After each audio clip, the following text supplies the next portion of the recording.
I'm recently retired and an ex-Labor voter in a safe Labor seat.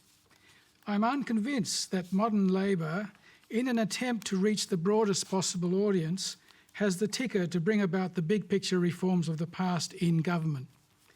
Those reforms have not only forever changed Australia for the better, but the leadership, personal and organisational commitment that underpinned them was very likely the reason Labor was elected into government in the first place. So my question to Mr Albanese is, how are you going to inspire people like me to change my vote back to Labor at the next election? David, what is it about what Anthony Albanese says that isn't really grabbing you? I think the thing about inspiration is that it's a human emotion, and you've got to have the right policies in place, that's for sure.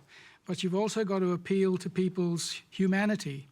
And people have to understand the motivation behind the policy, and they have to see the passion behind it. I think that's part of it. Anthony. Well, I'm passionate about equality for women.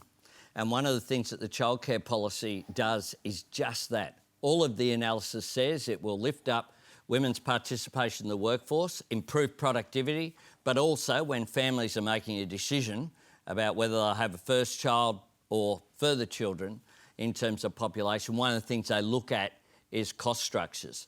At the moment, women, when they retire, compared with men, have about 47% of their super balance. They still earn less. One of the reasons why is because the childcare system provides a disincentive for them to participate in the workforce. That's why this is really serious reform that needs to be done.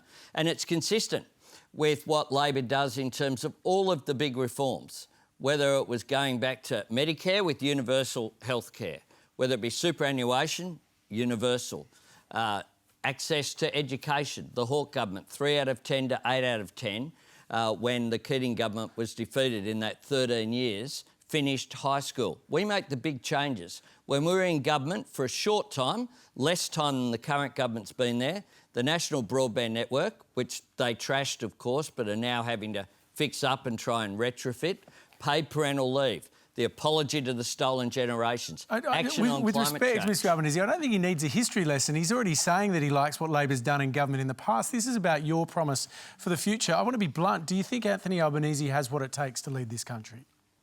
Absolutely, I do, yeah.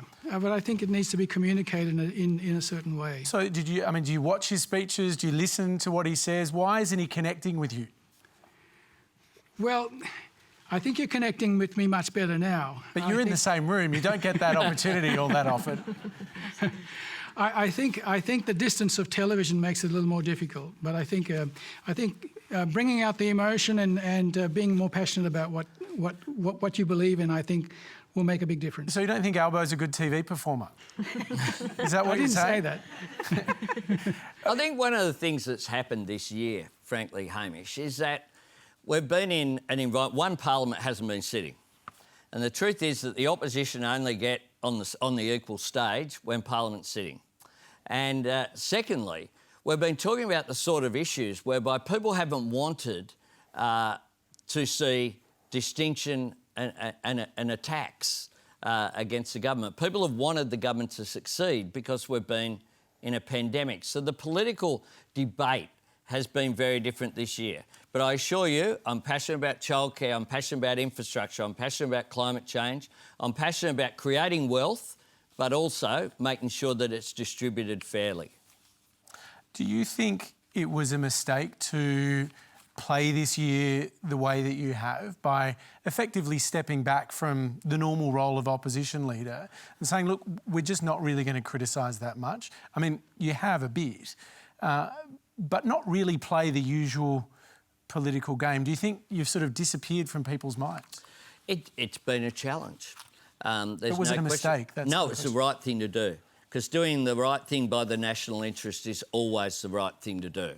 And we're in circumstances whereby it just wasn't appropriate, so that we, for example, said with each of the packages, we said we have problems with issues like the super changes, with issues like the way that the wage subsidies were operating, a whole range of things, and we pointed them out.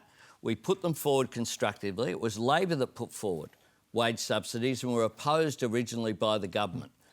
They increased the New Start allowance, called it Job Seeker, and then the queues formed because that was a signal to business that it was okay to lay people off because they'd be looked after. These are extraordinary times. Do you think Scott Morrison is a better leader than you? No. Do you think he's done a bad job this year? No, but he has been... I think there are real weaknesses in his approach. I don't think he's an inclusive leader. I think he's set up a national cabinet process that began well, but since then he's been trying to fight with each of the state premiers who happen to be Labor. Like, it's okay to shut the borders of Tassie or South Australia, but not the Labor states. Why then, on almost every count, is he so much more popular than you? This is because every leader, every state leader, you have a look at the figures around the country, all of the state leaders, people are cheering on their leaders because they want them to succeed, because they don't want to get sick and they don't want to lose their job. That's what's going on here. But when the test has been made, and it's not a hypothetical one, Eden Monaro, we were successful. It's a really tough seat. At no stage on its existing boundaries during the Hawke government does Labor win that seat. And we won it at what should have been the peak of the coalition's popularity.